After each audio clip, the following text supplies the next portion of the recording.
ناشەفافیت لە سەرچاوەکانی داهاتی هەرێم بەردەوامە. هیچ راپۆرتێکیش لەبارەی داهاتی نەوتی هەژمانگی ئەم ساڵ بڵاو نەکراوەتەوە. هەرێمی کوردستان 4 سەرچاوەی سەرەکی داهاتی هەیە: نەوت، ناوخۆ و خاڵە سنووریەکان، هاوکاری هاوپەیمانان و پارەکەی بەغداش. لە 4 سەرچاوەی داهاتەکە تەنیا ئەو بڕەپارەیە شەفافیەتی تێدایە کە لە بەغداوە بۆ هەرێم دێت کە بڕەکەی 320 میلیارد دینارە و نازانرێت داهاتی ناوخۆ و نەوت چی لێ دەکرێت. کابینەی نۆیەم لە کارنامەکەیدا بانگەشەی شەفافیت دەکات و سەرۆکی حکوومەتی هەرێمیش چەند جارێک ڕایگەیاندووە. داهاتەکان ڕوون و شەفافن، بەڵام نەوەک هاوڵاتیان و سەرۆکی پەرلەمان و پەرلەمانتارانیش نازانن تەواوی داهاتەکە چی لێ دێت. ماوەی 6 ساڵە حکوومەت پرۆژە یاسای بودجەی بۆ پەرلەمانی کوردستان نەناردووە. بۆ هۆیشەوە پەرلەمان ئاگداری داهاتەکانی هەرێم نییە و حکوومەت 6 ساڵە لە دەرەوەی یاسا پارە خەرج دەکات. کابینەی نۆیەم لە سەرەتای دەست بەکاربوونەوە بانگەشەی شەفافیت و چاکسازی دەکات. ئامادە نییە پرۆژە یاسای بودجە بنێرێتە پەرلەمان.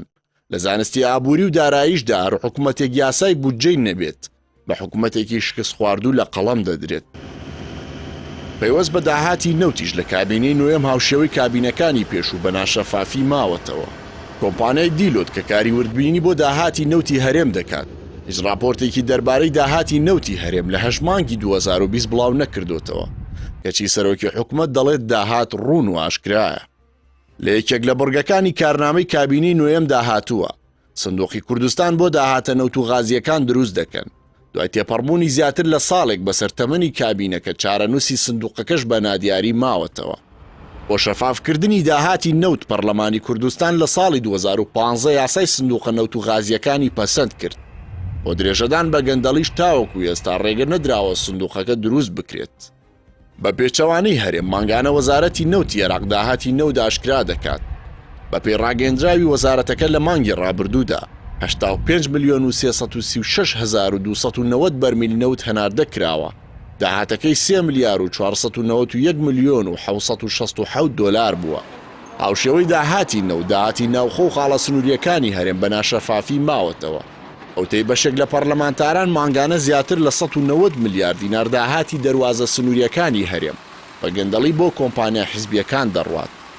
لە عێراق دوای کۆنتڕۆڵکردنی دەواازە سنووریەکان لەلایەن مستەفا کازمی سەرۆک وەزیران و دەرهێنانیان لە دەستی گروپە چەکدارەکان، ڕۆژانە داهاتی خاڵە سنووریەکان بڵاو دەکرێتەوە. بە پێڕاگەیەندراوی دەستەی دەواازە سنووریەکانی عێراق ڕۆژی چوارشەممە داهاتی خاڵە سنووریەکان نزیکەی 5 میلیارد دینار بووە. بە بۆچوونی شارەزایانی بواری دارایی، هەرێم کێشەی پارەی نییە و کێشەی شەفافیەت و بەڕێوەبردننی هەیە. ئەگەر داهاتەکانی هەرێم شەفاف و لە دەستێکی پاک دابن، بەبێ پارەکەی بەغداش دەتوانرێت موچەی موچە خۆران بدرێت. ئەمە چ جای ئەوەی دەتوانرێت خزمەتگوزاری دیکەش پێشکەش بە هاوڵاتیان بکرێت.